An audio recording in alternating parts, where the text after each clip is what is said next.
Throughout this show, we'll be discussing different drug effects on consumption on AUC campus and how the new campus has given greater room to substance use. Stay tuned to find out more what drug users and specialists have said about the issue. Today we have an AUC student who will give us a perspective about his experience with drugs on campus. Hi. I wanted to ask you about drugs on campus. Everyone says that drugs are a major issue on campus and that they exist. What do you think? Are they a major concern, or is it just a minority who try and do that on campus? It's pretty common in university, especially because the age of students in university are between 18 and 21, 22. So they have a lot of free time and they don't know what to do except like smoke hash or whatever. Okay. That's why. And how do they come by these drugs? Are there drug dealers on campus, or do they bring the drugs in from outside?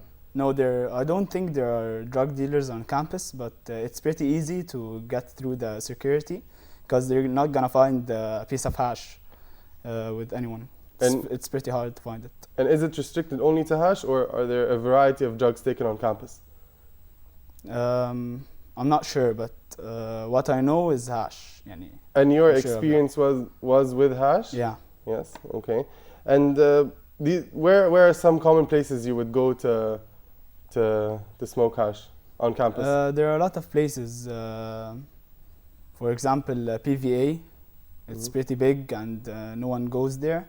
Other places are behind the library. It's a pretty large area, okay. And it's pretty nice to smoke there. At the core building, balconies, whatever. And there are no security guards circulating these areas? No. At no point in the day? No. So there, and do you do that at certain times or just any time? Anytime. Do you have a specific, like maybe assembly hour you go have a joint or whatever? No, whenever one is free, he goes and smokes wherever. Yeah, and how often do you take drugs on campus? Is it on a daily basis, a weekly basis? It depends. It depends on the schedule. When am I free? When are my friends free? So it's not a standard thing you do before class. No. It's okay. And do your friends do it as well, or is it only you? No, of course I don't do it alone. Okay. I have a lot of friends that do it. As I told you, it depends on the schedule. When we're free, when I'm free and a friend of mine is free, we go together. That's okay. it. And what's the purpose of taking drugs on campus? Do you do it for just for the fun of it, or to concentrate in class, or? Somehow, it helps for a person to concentrate in class. But we do it because it's fun. We have a laugh. كده. That's it. And is it only restricted to your friends are guys or also girls? No, both. Both? Girls and guys. So it's usually a mixed group. Yeah. Okay. And what guarantees that you won't ever get caught? Since what I know of, there are a lot of security around campus, and even though the places are hidden, but it's very prone that a security guard will pass by a certain area. What are some guarantees? Do you think it's easy and you're not worried about security on campus? It's pretty easy, but no one can guarantee that he wouldn't be caught.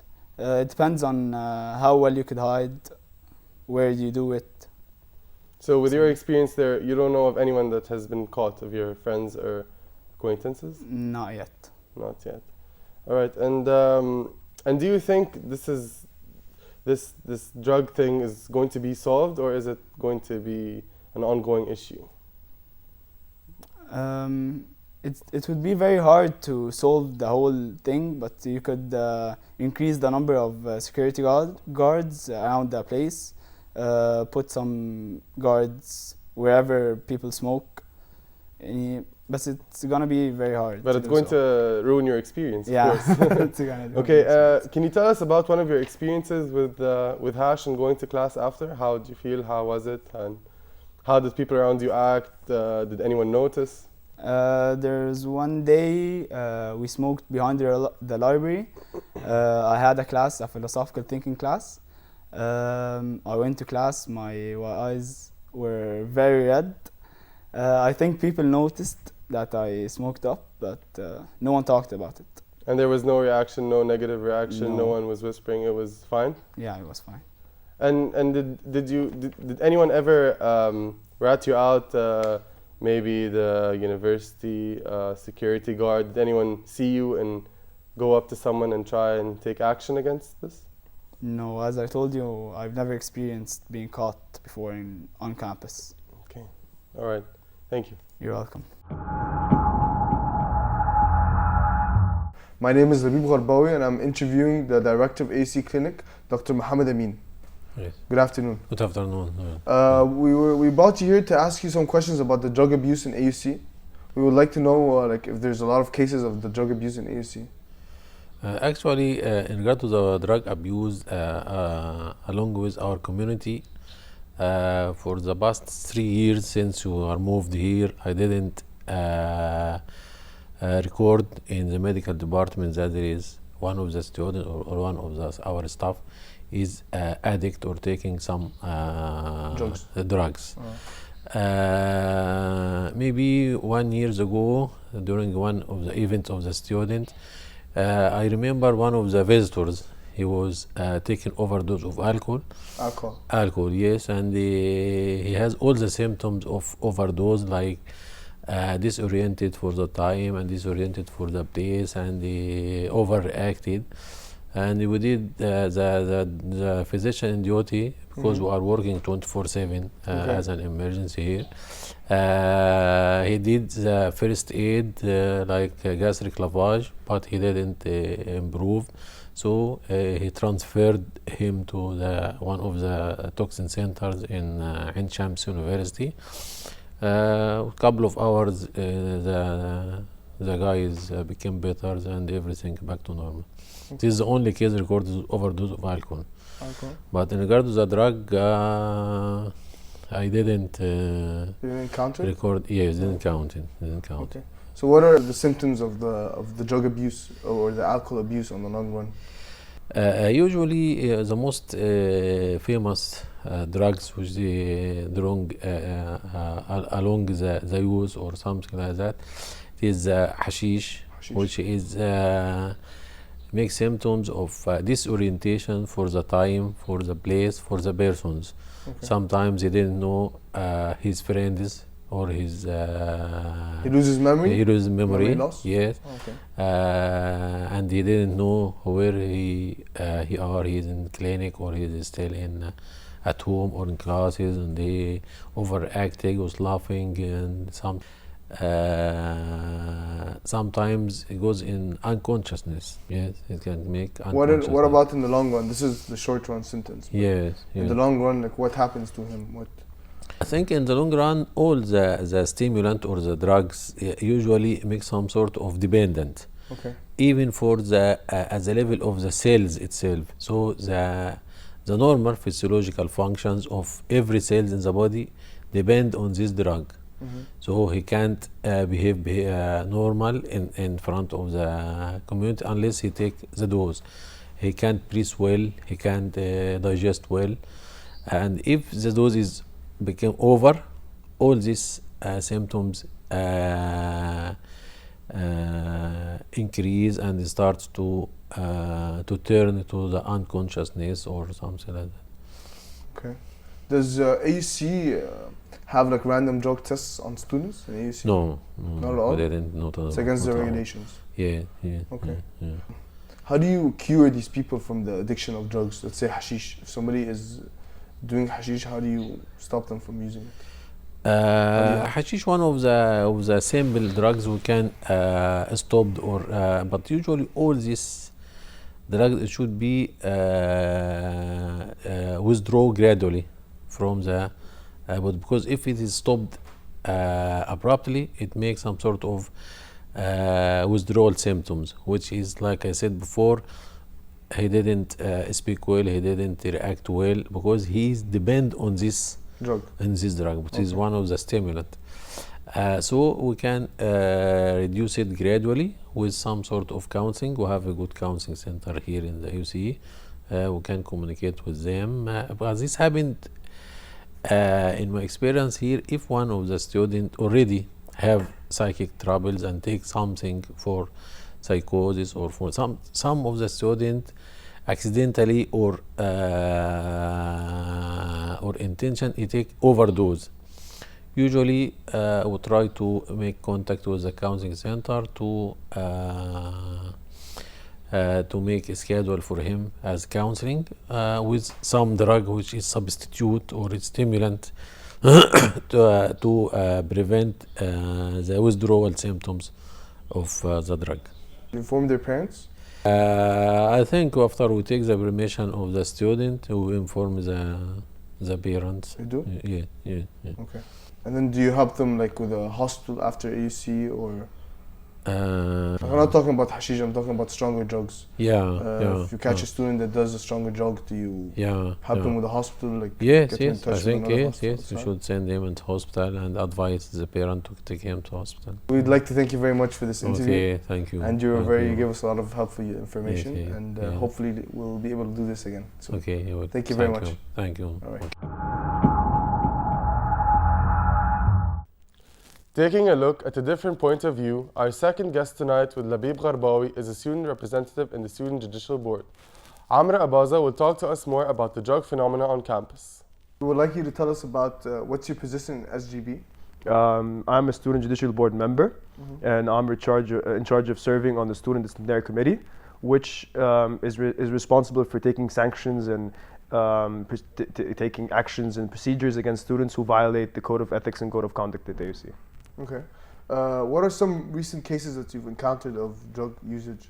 In general, we've had a couple or a handful of cases regarding drug abuse on campus, in many different places on campus, and with very different densities of students. Some of them it was their first violation, others it was a multiple number of violations throughout their term here as students at AUC. And so we have had a lot of cases at different places on campus. How do you deal with them? Usually we get a report about the incident from the security. We get reports reporting violations in different areas on campus. Sometimes it's drug abuse in the parking lot, and other times it's in classrooms and in gardens behind buildings or in balconies of buildings. Some other times it's in the dormitories. Students use their own rooms and they smoke or use their drugs in these areas. And the way we get the reports is in the parking areas. Usually they get caught by cameras. There are cameras in the parking lots, the big red towers you see in the parking lot. They're cameras, and students get spotted by the cameras, and then security personnel go there and apprehend them and write a report about it and send them to the Student Disciplinary Committee. When it's on campus, it's usually a security guard who's patrolling, and then they hear or smell or see something happening, so they go investigate it and then apprehend the person who's involved and write a report and send it to the Student Disciplinary Committee. And when it's something that has to do with the residential life and residential offices in the dorms, it's usually the smoke detectors or sensors or someone of the RAs and the RDs responsible for monitoring the dormitories that files a report and sends it to the Student Disciplinary Committee. How we handle it after the case comes to the committee is different regarding the case, because sometimes it's a first-time offender, and usually we just bring them in and try to help them see if it's a persisting problem or just an arising problem, because it differs. The goal of the committee is not to penalize people, but it's to help them achieve better academic goals and help them achieve better academically in general. So when we bring students in, we want to make sure that not just to penalize them, but to make them understand that there is a better thing they could be doing with their lives. So it depends. We tackle each case individually. A person who is a first-time offender usually gets a sit down where we talk to him about drug abuse. Usually they take self-help sessions, take mandatory counseling or mentoring sessions, are subject to community service hours, are maybe prohibited from activities on campus, so they get a social probation kind of thing. And the reason for that is that you want them to concentrate on their academics instead of even indulging further in extracurricular things when they are lagging behind academically because of a drug problem or anything else. When a problem is repeated several times or a violation is repeated several times, usually the committee resorts to a more serious sanction like like reduced workload for a semester or two, like maybe expulsion from the university if it ever reaches that point, but we haven't so far. Okay, that's good. But I was wondering, like, I know it's confidential, but I was wondering, like, have you encountered any recent cases these days or this year? Maybe the most recent case we would go back 2-3 months. They've increased the well, I think the students are aware now that there are cameras in the parking lot, and maybe the beginning of when we moved to the new campus, because of the ample space we have around, it became more accessible for students to do things here and not get caught because of all the space. But when they realized that there were cameras around, there were security personnel patrolling and other ways of detecting such violations, I think the numbers went down a little bit since we've moved here and today. Are you allowed to handle your friends' cases? And if you would handle them, how would you?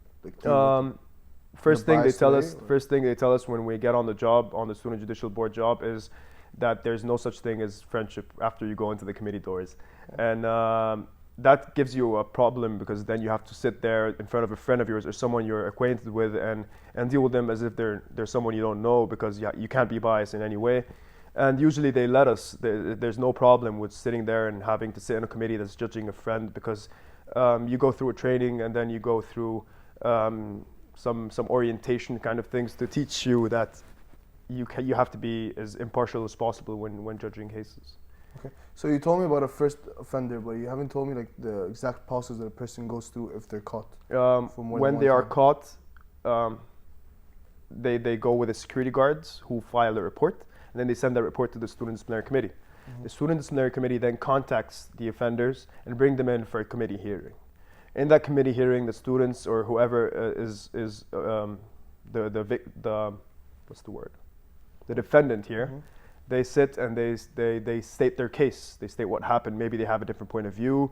Maybe they have witnesses they want to bring into the committee. All the other side of the story is always heard. You never take a decision from a partial side when you just rely on a security report, but you listen to all the sides and you bring them in, and then you sit with a committee that's made up of students, represented myself, and faculty members, who then sit and judge the case and see what necessary or appropriate action should be taken against the depending on the drug. It's not depending on the drug. It's depending on the person, depending on the case. It's very subjective. Okay. It depends. You could have two people who've done the same drug at the same time in the same place with the same amount. But it depends. Maybe one of them has problems at home. Maybe they're using that as a source of escape. Maybe they are achieving well academically. Maybe the other one is a full-time drug abuser who likes it that way and who's achieving really bad academically. Would you treat them the same? No. One of them needs more help and the other one needs more mentoring, and you have to always cater to that different needs. So every case is specific and different. What about if somebody gets expelled because of the drug abuse?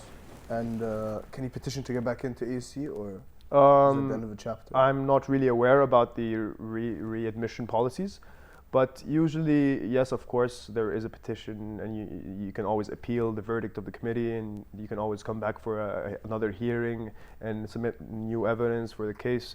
And there are always challenges to be open, and the expulsion decision is not as easy as some of the people think. Again, the committee is not there to convene and then say we're going to expel these names. No, it's really there to just help the students more. So the expulsion decision is like a decision of last resort, the only resort that when there's not just no other way you can help a student. Okay. Do you inform their parents too? No.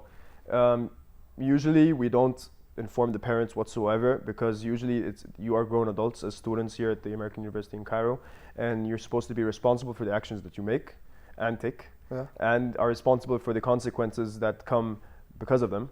So usually you don't inform the students. There's a strict privacy and secrecy policy in the committee.